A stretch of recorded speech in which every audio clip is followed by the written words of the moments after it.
याद रखिएगा, चाल में परिवर्तन होता रहता है। निषेचित अंडा युग्मनज किसमें समाविष्ट हो जाता है? निषेचित अंडा युग्मनज ये गर्भाशय में समाविष्ट हो जाता है। निषेचित अंडाणु को ही दोस्तों युग्मनज कहा जाता है, याद रखिएगा। आयरन तत्व का रासायनिक प्रतीक किस भाषा से लिया गया है? तो ये लैटिन भाषा से लिया गया है और इसका सिंबल होता है दोस्तों आयरन का Fe और आयरन का एटॉमिक नंबर 26 होता है, याद रखिएगा। किसी वस्तु पर कार्य करने वाले गुरुत्व बल को किस रूप में जाना जाता है? तो उसको भार के रूप में दोस्तों जाना जाता है, वेट के रूप में। अमोनियम क्लोराइड यानी NH4Cl का जलीय विलयन कैसा होता है? तो इसका जलीय विलयन हल्का अम्लीय यानी pH वैल्यू 7 से कम होता है दोस्तों, और 7 से अगर ज्यादा होता तो वो क्षारीय होता, अगर 7 होता दोस्तों तो वो उदासीन होता है। और इसकी खोजकर्ता दोस्तों, pH की खोजकर्ता कौन है? सोरेनसन है।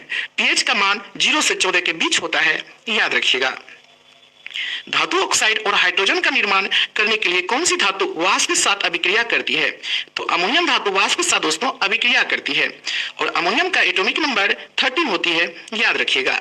वो धातु किस रूप में पाया जाता है? वो धातु ठोस, द्रव, गैस यानी तीनों रूप में दोस्तों पाया जाता है। वो धातु में ऊष्मा एवं विद्युत की कुचालक होता है, बेड कंडक्टर होता है, याद रखिएगा। पौधे में लचीलापन किस ऊतक के कारण होता है?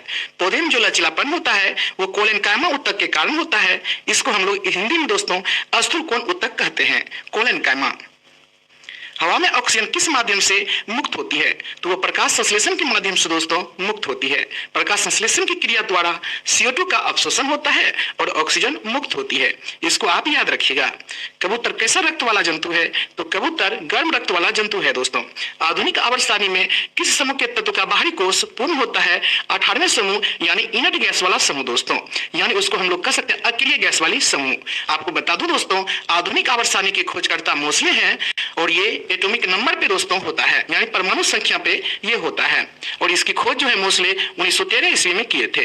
आधुनिक आवर्त सारणी में आवर्तों की संख्या 7 होती है, जिसको हम लोग पीरियड कहते हैं दोस्तों, और वर्गों की संख्या यानी ग्रुपों की संख्या 18 होती है। और 18वां ग्रुप जो होती है दोस्तों उसमें इनर्ट गैस होती है, यानी अक्रिय गैस होती है। पृथ्वी का द्रव्यमान कितना होता है? पृथ्वी का द्रव्यमान 6 × 10⁴ kg होती है, याद रखिएगा। पृथ्वी का द्रव्यमान 6 × 10⁴ kg होती है और पृथ्वी का घनत्व 5.52 ग्राम प्रति घन सेंटीमीटर होती है दोस्तों। पृथ्वी का घनत्व कितना होता है? तो 5.52 ग्राम प्रति घन सेंटीमीटर। नेक्स्ट है, पारपोइसेस जानवर कैसा ध्वनि उत्पन्न कर सकता है? याद रखिएगा, पारपोइसेस जानवर कैसा ध्वनि उत्पन्न कर सकता है? पराध्वनि। पराध्वनि दोस्तों जिसको हम लोग परासरण तरंग कहते हैं, परासर्व तरंग। पराध्वनि तरंगे 20,000 हर्ट्ज से ऊपर को ध्वनि को कहते हैं दोस्तों परासर्व तरंगे, याद रखिएगा, यानी परासर्व तरंगे। और ये श्रव्य तरंगे जिसे हम लोग सुन सकते हैं दोस्तों 20 हर्ट्ज से 20,000 हर्ट्ज के बीच होती है श्रव्य तरंगे। और श्रव्य तरंगे जिसे हम लोग नहीं सुन सकते हैं ये 20 हर्ट्ज से नीचे होती है, आप याद रखिएगा इसको।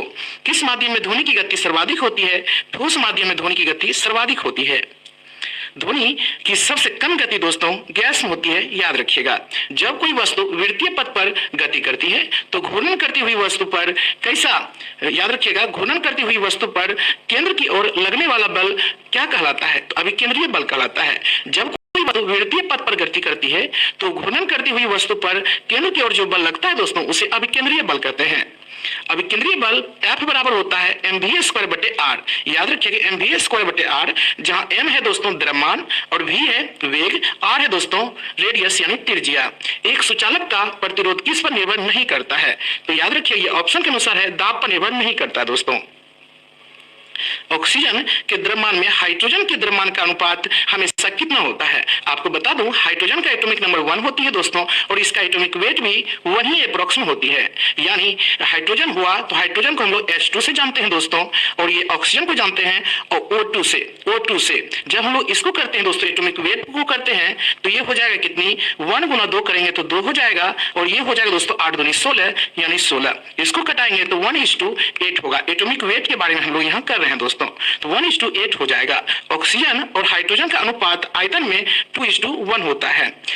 एक प्रकार का प्रजनन जिसमें पौधे का एक हिस्सा एक नए हिस्सा में विकसित होता है, क्या कहा जाता है? उसे उसे वनस्पतिक जनन यानी दोस्तों वर्धित प्रवर्धन यानी दोस्तों वेजिटेटिव प्रोपेगेशन कहा जाता है। उसे याद रखिएगा, एक प्रकार के प्रजनन जिसमें पौधे का एक हिस्सा एक नए हिस्सा में विकसित होता है, क्या कहा जाता है इसे? तो वनस्पतिक जनन यानी वर्धित प्रवर्धन यानी वेजिटेटिव प्रोपेगेशन कहा जाता है इसे।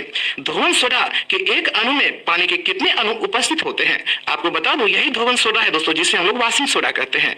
यानी इसका फॉर्मूला होता है Na2CO3 × 10H2O। Sodium carbonate 10H2O है ना दोस्तों, तो कितनी हो गया?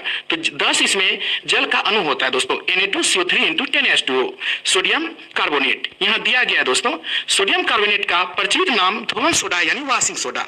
अब हम लोग पढ़ेंगे दोस्तों आरआरबी ग्रुप डी परीक्षा 17 सितंबर